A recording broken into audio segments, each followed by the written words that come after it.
Students, मैं हूं फरहान आबिद और हम पढ़ रहे थे इंटीग्रल इक्वेशंस का कोर्स। पहली क्लास में हमने इंटीग्रल इक्वेशंस की इंट्रोडक्शन को डिस्कस किया था, इनको इंट्रोड्यूस किया था। इसके अलावा क्लासिफिकेशन हमने डिस्कस की थी कि कौन कौन सी टाइप्स हैं हमारे पास इंटीग्रल इक्वेशंस की, और उनमें जो फर्स्ट काइंड थी फ्रेडहोम इंटीग्रल इक्वेशन, उसके बारे में ब्रीफली डिस्कस किया था। आज की क्लास में हम जो क्लासिफिकेशन में हमारे पास बाकी इंटीग्रल इक्वेशंस थे, इंशाल्लाह उनको इंट्रोड्यूस कराएंगे और उनको ब्रीफली डिस्कस करेंगे। तो चलिए शुरू करते हैं। Students, Volterra linear integral equations की तरफ हम आ रहे थे। तो बेसिकली वोल्टेरा इंटीग्रल इक्वेशन और फ्रेडहोम इंटीग्रल इक्वेशन में सिर्फ एक चीज़ का फ़र्क है, और उसी बुनियाद पर ये तकरीबन तमाम उसी तरह की इक्वेशन लिखी हुई हैं। लेकिन वो जो मेजर फ़र्क है वो क्या है कि जो आपकी वोल्टेरा लीनियर इंटीग्रल इक्वेशन होती है उसकी स्टैंडर्ड फॉर्म है phi of x into u of x equals f of x plus lambda times integral from a to x k of x t u of t dt। तो students, अगर आप देखें तो जो हमने फ्रेडहोम इंटीग्रल इक्वेशन लिखी थी standard form, वो भी इसी तरह थी सेम। सिर्फ एक चीज़ का फ़र्क है, वहाँ जो इंटीग्रेशन की लिमिट्स थी वो a to b था। इंटीग्रल की जो डोमेन थी इंटीग्रेशन की, integral was from a to b, जबकि यहाँ पर integral is from a to x। This is the difference between the Fredholm integral equation and the Volterra integral equation के जो लिमिट्स होती है, limits of integration are variable. ठीक है, Volterra integral equation में क्या होती है कि जो इंटीग्रेशन की लिमिट्स होती हैं ये वेरिएबल होती हैं, कांस्टेंट नहीं होती। लेकिन किस तरह कि दोनों लिमिट वेरिएबल होती हैं, this one and this one, both of them are variable, some function of x। Variable mean some function of x और सम अदर वेरिएबल, आमतौर पर तो x ही होता है। ठीक है, जबकि कम्स एटलीस्ट अगर दोनों वेरिएबल ना हो, दोनों फंक्शन ऑफ x ना हो, तो at least one of them must be the variable or some function of s, and that is most commonly the upper limit. This one is a usually variable limit. So this is the difference। ये फ़र्क है Volterra equation और Fredholm equation में कि Fredholm integral equation के अंदर हमारे पास जो लिमिट्स ऑफ इंटीग्रेशन होती हैं they both are constants, a and b constant numbers, whereas in the Volterra integral equations the limits of integration are both variable or at least one of them is variable and one is constant, and generally the upper one is variable। बाकी इसकी भी Fredholm की तरह उसी तरह दो kinds हमारे पास आती हैं कि इस इक्वेशन 1 में अगर हम phi of x को 0 पुट कर दें तो ये इक्वेशन की ये वाली जो साइड है, जो लेफ्ट हैंड साइड है, वैनिश हो जाएगी और ये बचेगा f of x plus lambda times integral from a to x k of x t u of t dt equal 0। जब ये इक्वल 0 आएगा तो this is the first kind of Volterra integral equation. ठीक है, और इसमें ये जो टर्म्स हैं ये के वही मतलब है जो हमने फ्रेडहोम इक्वेशन में समझे थे कि f of x is some function of x, lambda is the parameter, k of x t is a function of x and t which is called the kernel, and u of t is the undetermined function which is yet to be determined, और is called the first kind of Volterra linear integral equation। इसी तरह students, अगर हम इस equation 1 में जो standard form है Volterra integral equation की, इसमें phi of x यानी दिस फंक्शन, इसको अगर हम 1 प्लेस कर दें, 1 सब्स्टिट्यूट कर दें, तो सिर्फ u of x की टर्म बच जाएगी। तो ये इक्वेशन बन जाएगी, equation 1 becomes u of x equals f of x plus lambda times integral from a to x k of x t u of t dt। So this is then called the second kind of Volterra linear integral equation, and इनकी classification की बुनियाद भी वही है जो Fredholm की थी। लेकिन फ़र्क ये है कि जैसे फ्रेडहोम में अगर एक साइड पे 0 आ रहा था तो हम उसको फर्स्ट काइंड कह रहे थे, और एक साइड पे अगर u of x आ रहा था दूसरी जानिब ये बाकी टर्म्स आ रही थी उसको हम सेकंड काइंड कह रहे थे। तो in the similar fashion, in the similar way Volterra integral equation की भी यही क्लासिफिकेशन है कि अगर हम एक साइड पे इसको 0 कर दें तो ये first kind of Volterra linear integral equation कहलाएगी, और अगर एक साइड पे u of x हो और दूसरी साइड पे बाकी टर्म्स हो तो that is called the Volterra linear integral equation of the second kind. तो बेसिकली इन दोनों में हमने ये फ़र्क नोट किया कि फ्रेडहोम इंटीग्रल इक्वेशन में limits of integration are both constants, दोनों limit of integration a and b they are constants, whereas in Volterra integral equation limit of integration are at least one variable, at least one यानी कम से कम one होगा, दोनों भी हो सकते हैं but at least one must be variable, उसको हम कहेंगे वोल्टेरा इंटीग्रल इक्वेशन। और अब हमने इनकी एग्जांपल लिखी है Volterra equation of first kind की और सेकंड काइंड की। Consider this equation x minus 1/6 cube plus integral from 0 to x minus t into u of t dt equals 0. This is the Volterra integral equation of the first kind. Because the limits of integration are variable, this one is 0 and that one is x. So from this हमने इसको recognise किया कि ये Volterra equation है और more over इसके एक side पे 0 है, तो हमने इसको रिकॉग्नाइज किया कि ये फर्स्ट काइंड है। तो ये Volterra equation linear equation of the first kind हो गई। इसी तरह इस इक्वेशन को अगर हम कंसीडर करें u of x equal half plus x minus integral from 0 to x minus t whole square u of t dt, this is the Volterra integral equation of the second kind because still इसमें limits जो है वो variable है, इस वजह से ये Volterra equation है। और चूंकि इसमें एक साइड पर 0 नहीं है बल्कि u of x फंक्शन है, तो इसको हम कहेंगे कि ये सेकंड काइंड है। तो इसमें भी वही बेसिक डिफरेंस है फर्स्ट काइंड और सेकंड काइंड में जो फ्रेडोम में था कि फर्स्ट काइंड में वो जो अननोन फंक्शन था u of x वो सिर्फ इंटीग्रल साइन के अंडर अपेयर हो रहा होता था। तो यहाँ भी वही रूल है कि अगर जो अननोन फंक्शन है अनडिटरमिन्ड फंक्शन है, if it only appears under the integral sign then the equation is of the first kind. जबकि सेकंड काइंड में अगर आप देखें then the unknown function which is yet to be determined that is u of x वो under the integral sign भी appear हो रहा है और आउटसाइड द इंटीग्रल साइन भी अपेयर हो रहा है। तो इसकी क्लासिफिकेशन सेम फ्रेडोम ही की तरह है, बस इनमें लिमिट्स का फर्क है, तो इस वजह से हमने इनको वोल्टेरा कहा हुआ है। और इसमें ये वैल्यूज वही है कि ये चीज़ जो है इस एग्जांपल में this two term this is f of x, this represent f of x, lambda की वैल्यू यहाँ पर 1 है, ठीक है, यहाँ इंटीग्रल का जो मल्टीपल है वो लैम्डा होता है, तो दैट इज 1। और this one x minus t, this is the kernel a function of x and t and this is the undetermined function. And similarly यहाँ पर ये 1/2 plus x, this one is f of x, ठीक है, ये हमारा function of x है, this one इधर आ रहा था, और ये x minus t का whole square, this is kernel and lambda की वैल्यू यहाँ पर -1 है, ठीक है, लैम्डा यहाँ पर -1 है and u of t dt is the unknown function. अच्छा यहाँ ध्यान रहे हमने कहा था कि पावर 1 होनी चाहिए तो वो लीनियर कहलाएगा, यहाँ पर पावर 2 है तो वो u of t पर नहीं है, वो अननोन फंक्शन पर पावर नहीं है बल्कि वो कर्नल पर पावर है, तो दैट इज ओके, ये स्टिल लीनियर इंटीग्रल इक्वेशन ही है, क्योंकि लीनियर और नॉन लीनियर को डिसाइड हम u of t की पावर देखकर करते हैं। ये जो अननोन फंक्शन है, जो अनडिटरमिन्ड फंक्शन है, अगर उसकी पावर लीनियर होगी तो वो लीनियर होगा। तो इस स्क्वायर की वजह से आपने नहीं समझना कि ये लीनियर नहीं है because it is the kernel. तो कर्नल किसी भी किस्म का x and t का फंक्शन हो सकता है, we don't bother about that. So this was something about Volterra integral equation of the first kind and the second kind. अब हम स्टूडेंट्स मज़ीद आगे प्रोसीड करते हैं और जो क्लासिफिकेशन में दीगर टाइप्स थी उनकी तरफ आते हैं। स्टूडेंट्स नेक्स्ट हमारे पास है इंटीग्रो डिफरेंशियल इक्वेशंस। तो आप नाम से समझ रहे होंगे इंटीग्रल, इंटीग्रो एंड डिफरेंशियल इक्वेशन, तो इसमें दोनों प्रॉपर्टीज़ पाई जाती हैं स्टूडेंट्स, यानी इसमें इंटीग्रल इक्वेशन होने की भी प्रॉपर्टी है, यानी कि वो जो अननोन फंक्शन जिसको आपने डिटरमिन करना है वो under the integral sign appear हो रहा होगा, लेकिन साथ में चूँकि डिफरेंशियल भी है तो इसमें उस अननोन फंक्शन का डेरिवेटिव भी होता है, ऑर्डिनरी डेरिवेटिव भी होता है।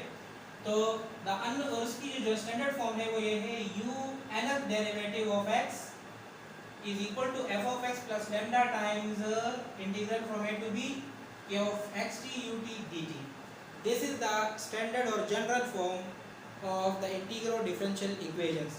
तो यहाँ पर देखें कि वो जो अननोन फंक्शन है u of x वो इक्वेशन के एक साइड पर ऑर्डिनरी डेरिवेटिव के तौर पर अपेयर हो रहा होता है, may be first derivative, second derivative, third derivative और any nth order derivative of the function u of x appears on one side, whereas जबकि दूसरी साइड पर वही अननोन फंक्शन वो under the integral sign appear हो रहा होता है, एज यूजुअल जो हमने बाकी टाइप्स में पढ़ा।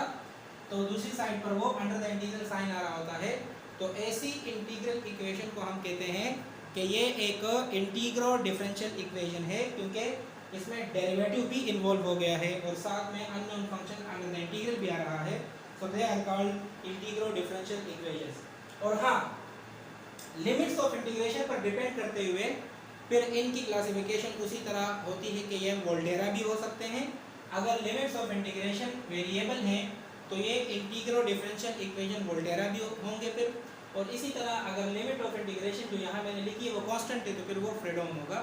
यानी लिमिट ऑफ इंटीग्रेशन की वजह से हम उसको वोल्टेरा या फ्रेडोम कहेंगे, जबकि इंटीग्रल साइन के अंडर u ऑफ t आने की वजह से वो इंटीग्रो इक्वेशन है और साथ में डेरिवेटिव आने की वजह से वो डिफरेंशियल इक्वेशन है। तो इसमें तीन प्रॉपर्टीज आ जाएंगी कि वोल्टेरा इंटीग्रो डिफरेंशियल इक्वेशन या फिर फ्रेडोम इंटीग्रो डिफरेंशियल इक्वेशन। तो वो दो क्लासिफिकेशन भी हमने यहाँ पर डिस्कस कर ली, उसको फिर हम सेपरेटली डिस्कस नहीं करेंगे। जो हमने क्लासिफिकेशन में लिखी थी कि वोल्टेरा इंटीग्रो डिफरेंशियल भी होती है और फ्रेडोम इंटीग्रो डिफरेंशियल भी होती है, तो वो इसी की टाइप्स हैं कि इंटीग्रो डिफरेंशियल इक्वेशन होगी और उसमें लिमिट ऑफ इंटीग्रेशन अगर कांस्टेंट रख दें तो वो फ्रेडोम बन जाती है, और अगर लिमिट्स ऑफ इंटीग्रेशन आप उसमें वेरिएबल कर दें दोनों या फिर एटलीस्ट वन, तो फिर वो वोल्टेरा इंटीग्रल इक्वेशन बन जाती है। और इसकी एग्जांपल्स हमने लिखी हैं।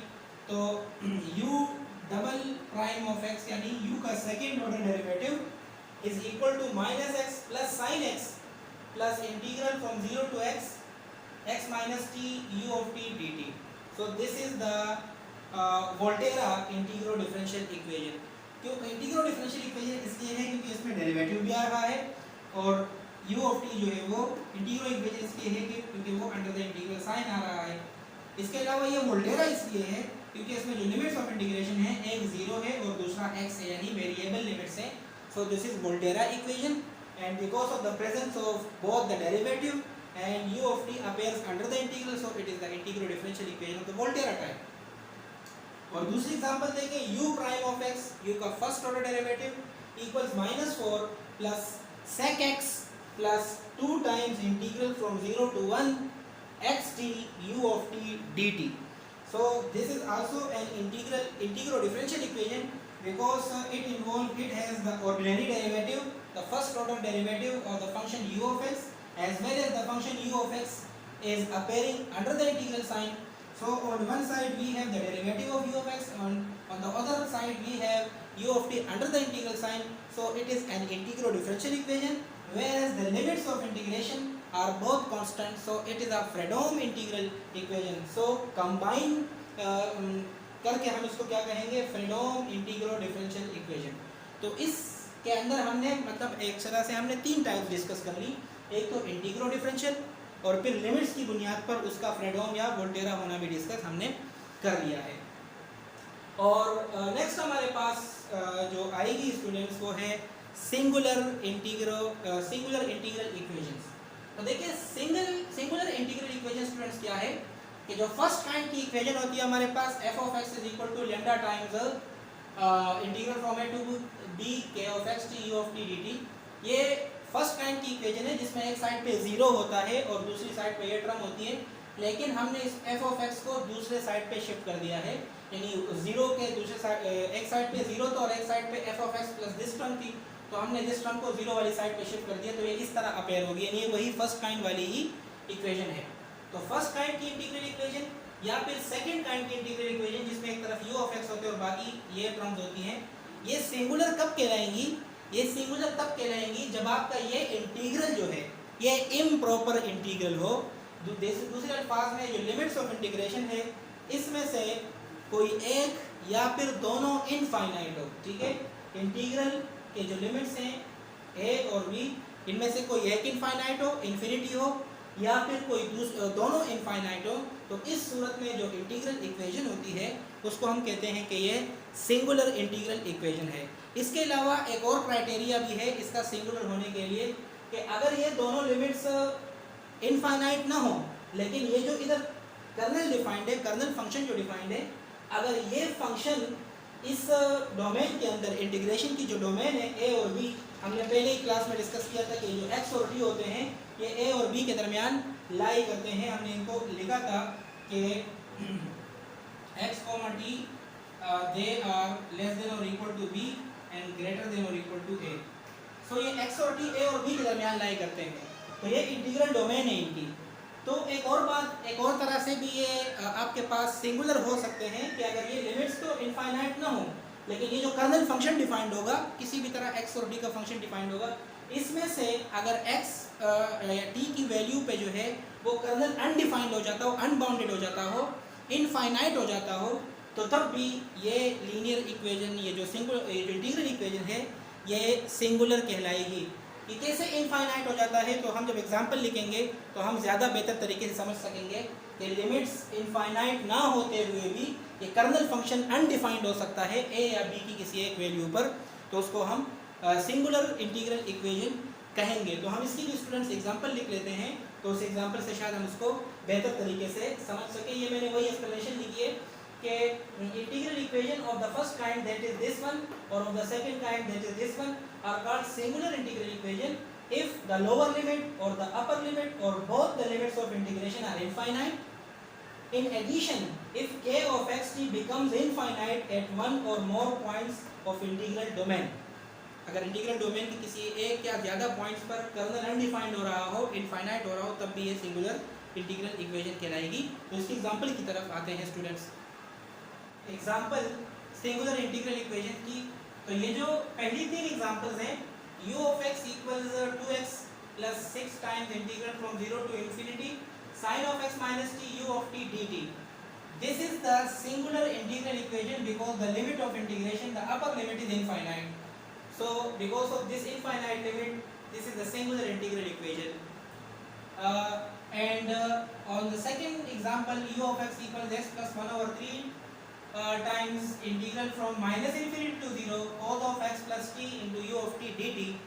तो ये भी एक सिंगुलर इंटीग्रल इक्वेशन है because the lower limit of the integration is infinite.